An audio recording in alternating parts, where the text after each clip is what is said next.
Halo teman-teman, bertemu lagi dengan saya Deli Mulandari. Saya Cynthia. Jadi kali ini kita bakal survei ke salah satu dojo karate yang ada di Tanah Karo, yaitu Karate Kala Hitam. Untuk videonya, saksikan video berikut ini.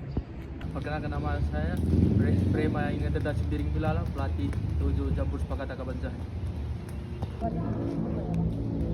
Bisa abang jelaskan sejak kapan abang mulai melatih karate dan lisensi apa yang saat ini? Ya, aku mulai ngelatih itu sejak tahun 2023 Lisensi yang dimiliki yang lagi sekarang ini daerah. baru apa peran penting pelatih berlisensi dalam pembinaan atlet usai ini, Bang? Satu, meningkatkan kedisiplinan, baru ke mental, fisik, ya. Pertanyaan yang kedua itu teknik dasar karate, Bang.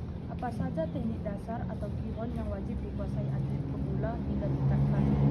Ya, sebenarnya di karate banyak dasarnya. Kita jelaskan aja ya. Itu dasar pertama itu kihon, 20 gerakan ya.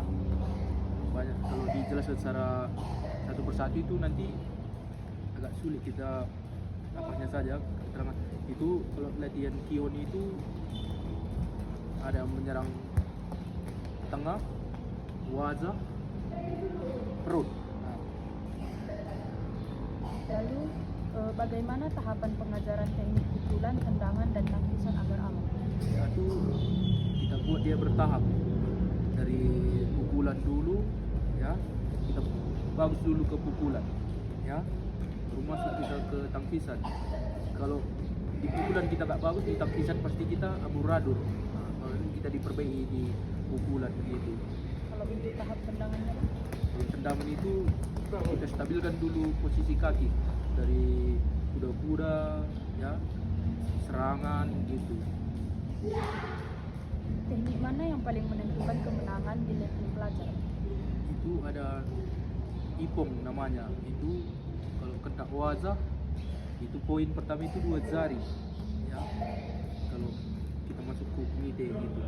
Nanti kalau dia full poin kena 2 jari lagi namanya ipong ya, itu poin yang menentukan, sangat besar peluang. Pertanyaan selanjutnya, kesalahan teknik apa yang sering dilakukan oleh pelajar? Itu satu, mukul yang dilanggar, apa yang dilarang, seperti kemaluan, wajah. Nah,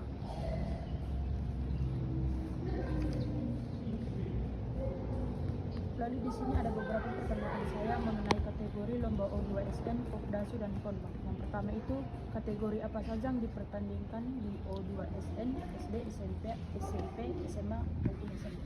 iya, di O2SN itu ada namanya non contact, pukulan hanya 50% ke badan gitu. Dia pukul tarik gitu. Kalau kontak berarti kena pelanggaran.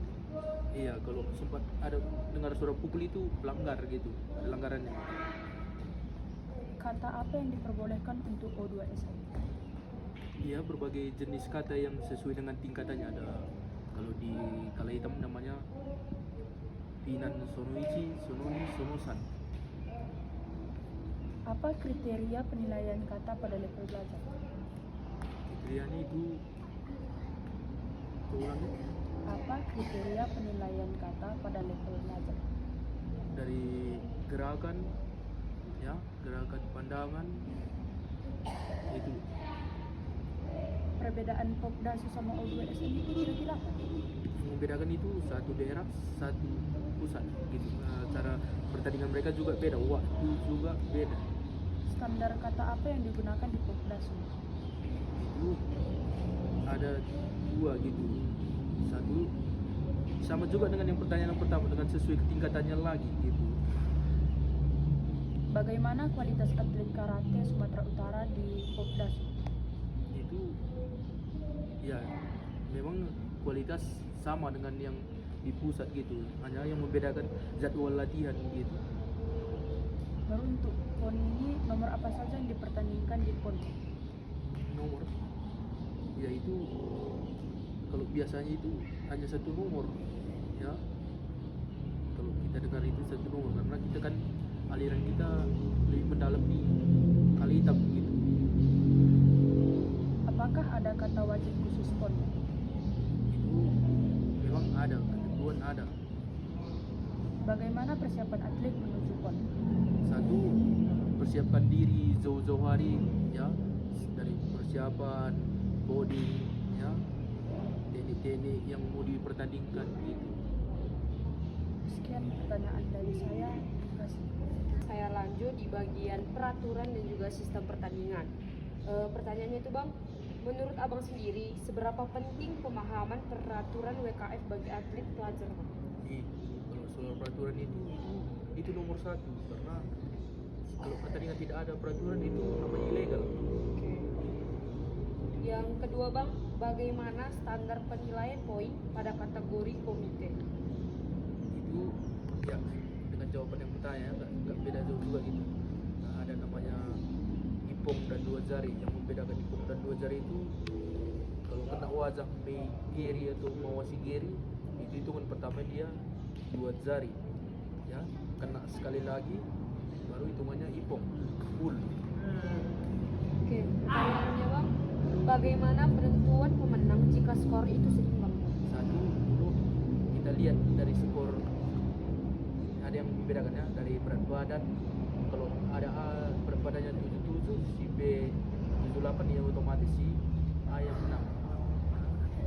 Oke, yang selanjutnya Bang tentang sistem poin. Teknik apa yang menghasilkan poin tertinggi? Itu sama yang tadi ya, yang seperti menendang wajah ya, memakai Mawashigiri atau Migiri. Menurut Abang sendiri, gimana strategi mendapatkan poin paling aman? Satu, kita mencari celah yang bagaimana tubuh lawan itu bisa kita ambil habis ya, curi poin di badan gitu. Satu, kalau sudah kita dapat poin, bagaimana cara kita mempertahankan itu. Oke, Abang kan seorang pelatih. Pertanyaanku ini Bang, apa tantangan terbesar Abang dalam pembinaan atlet pelajar sejauh ini? Satu dulu, jadwal latihan dan kendala seperti murid hilang pulang ya, baru ada yang bolong-bolong latihan karena perbedaan latihan itu ada perbedaannya ya, ada yang tinggal kita harus lagi balik ke dasar gitu. Nah, sekarang Bang, untuk pesan nih Bang, apa pesan Abang terhadap siswa-siswa yang ingin berprestasi, salah satunya di Kala Hitam Bang? Satu, jangan lupakan Kala Hitam. Kalau ingin Kala Hitam bisa berprestasi, lebih tingkat lagi latihan ya, akan menjadi contoh di kalangan masyarakat gitu, jauh dari narkoba. Pertanyaan terakhir nih Bang sebagai penutup. Harapan Abang terhadap perkembangan karate yang ada di Sumut, terutama yang ada di Tanah Karo yaitu Kala Hitam sendiri Bang. Coba ulangi. Harapan Abang terhadap perkembangan karate Bang. Kalau harapan punya lebih luas lagi di Kala Hitam, lebih dikenal, jangan hanya di Karo, bisa di nasional, internasional ya, jangan menjadi bahan ejekan gitu. Jadi kalau bisa Kala Hitam ini lebih populer. Oke, sekian dari kami. Maaf jika ada salah penyampaian. Sekian dan terima kasih.